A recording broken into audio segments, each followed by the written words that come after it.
Hey, I'm Hunt, and this is Hunt on LSU, your channel for LSU Fighting Tiger football talk. Enjoy the video. We want you to leave a comment below, hit that like button, and subscribe right below the video. Enjoy. So let's get things started. Last night, a lot of jersey announcements were being made over at LSU. You're all aware of the traditions. You're all aware of number 18. You're all aware of number 7 and what those represent. I don't know if everybody on LSU's football team is fully aware, but they were made that way last night, and Brian Kelly addressed the team to give out the numbers 18. And this year, we got 2 number 18s. The first recipient is Josh Williams. And the other 18 that will wear it proudly and represents us in the best fashion is Greg Penn.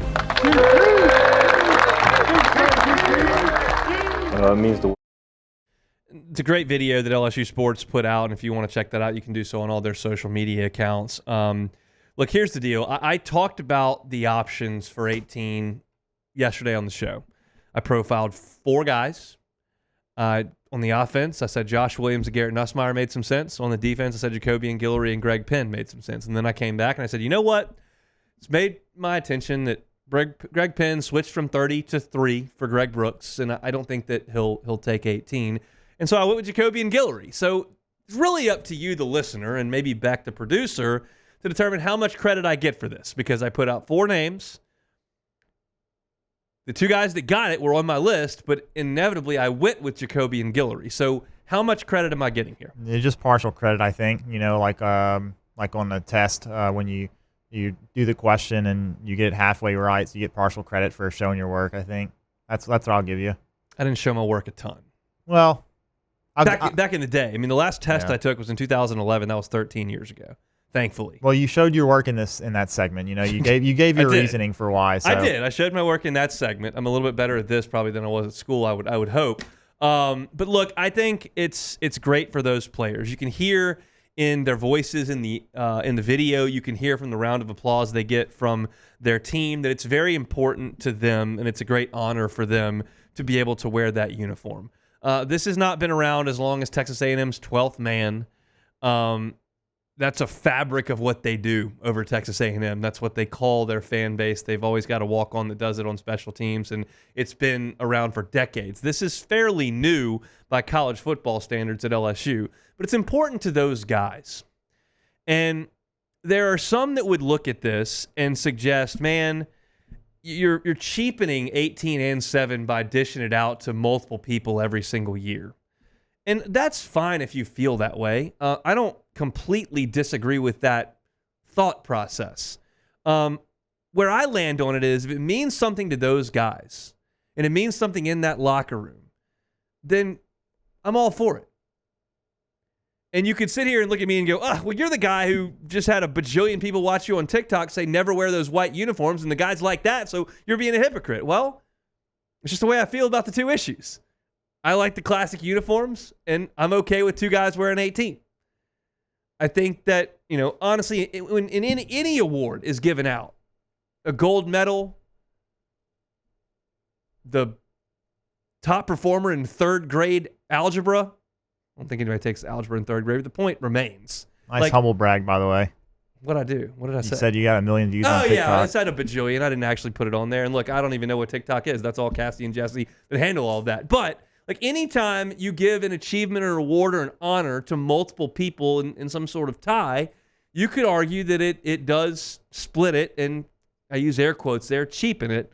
But you're putting it on 2 different sides of the football, and 2 guys that really represent everything that you're looking for here have been given those honors. Yeah, like if the guys are worthy, if the guys deserve it, which I think Harold Perkins and I think Will Campbell and I think Greg Penn and I think Josh Williams, all 4 of those guys I think are worthy and deserving of those numbers. So in my opinion, if they're deserving of it, then give them the number. Who cares if you say that because multiple guys have it that it's not worth as much? I still think when you have, this is just a very subjective thing. That's all it is. It's a subjective thing. It is.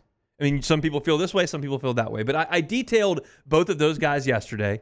And when you talk about Josh Williams, a 6th-year player whose story goes from turning down scholarship offers to walk on to becoming the running back, the starter, leading the team in rushing, giving the keynote address at a graduation event for student athletes, earning a master's degree and a bachelor's degree, all from LSU. Like, that's a great story, and it's a guy that has worked really, really hard and is being honored for that. And you look at Greg Penn, and that's a guy who I just was so impressed with the fact that last year the defense was so bad, went to a bowl game. A lot of people don't care about bowl games, and at the bowl game, he was given the honor of the guy who showed the best leadership qualities.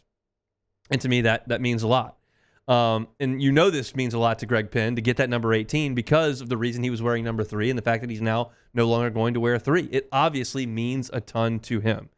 And that's a big deal within those walls.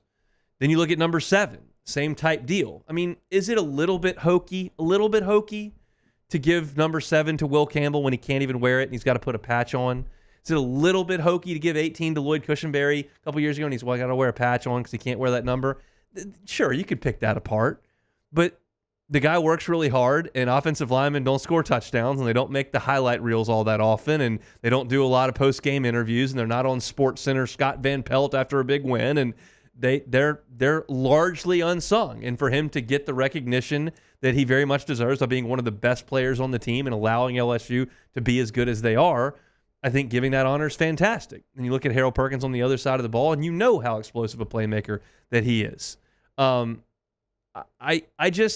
think it clearly means a lot to the kids. That's what I keep coming back to. I watch these videos. I see the social media posts. Cassie's got a picture up right here behind me for those watching on YouTube of Will Campbell and Harold Perkins showing off the uniforms inside Tiger Stadium. You can't look at that picture and suggest that those guys aren't ecstatic to have that honor.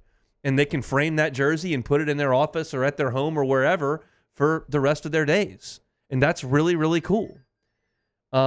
So look, if you give out 11 of these things and one guy's got 18 and one guy's got 7 and this guy's wearing 20 and this guy's wearing 9 and these guys are wearing this, and then all of a sudden you've watered this entire thing down, we can have that discussion. I don't think having one guy labeled as a playmaker on the offense and one on the defense is a bad thing. Having one guy labeled as a leader on the offense and one guy labeled as a leader on the defense is a bad thing.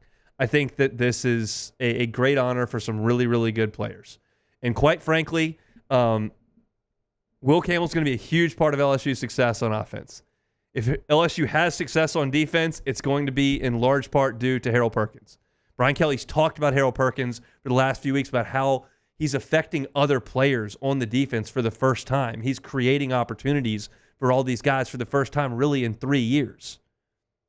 If LSU's going to be good on defense, Greg Penn's going to have to play great. He's going to have to play better than he has for the last 2 years. And you look at the offensive side of the ball, I expect Josh Williams will be a big piece to what they do offensively.